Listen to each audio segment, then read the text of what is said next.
bagian kepala, ya mungkin disertai dengan pusing ataupun juga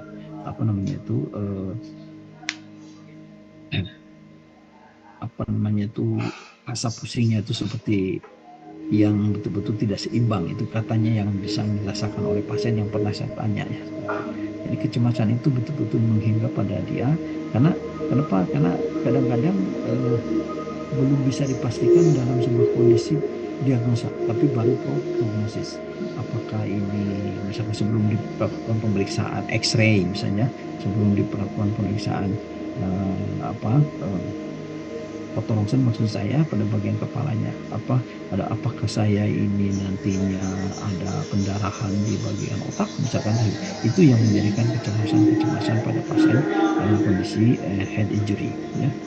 Kemudian lagi nyeri akut berhubung dengan trauma kepala atau prosedur medis, bisa saja ya, misalkan dengan akibat traumanya, akibat jejasnya, akibat lukanya, itu akan menimbulkan nyeri yang berkelanjutan dan tumbuh nyeri yang mendadak kan seperti itu. Kemudian yang kedua, sudah dilakukan tadi dari rasa cemas itu ternyata saya harus dilakukan tindakan operasi dengan operasi misalnya craniotomy.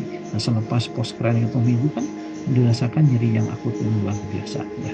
Maka di situ kita harus mampu memberikan rasa kenyamanan kepada pasien, baik itu secara tempat dia beristirahat, artinya di bed pasien itu sendiri harus dalam keadaan safety, karena kadang-kadang pasien tidak sadar, yang saya sebutkan dia akan bergerak pada itu di luar kesadaran dia, dan itu kalau kita betul-betul tidak memberikan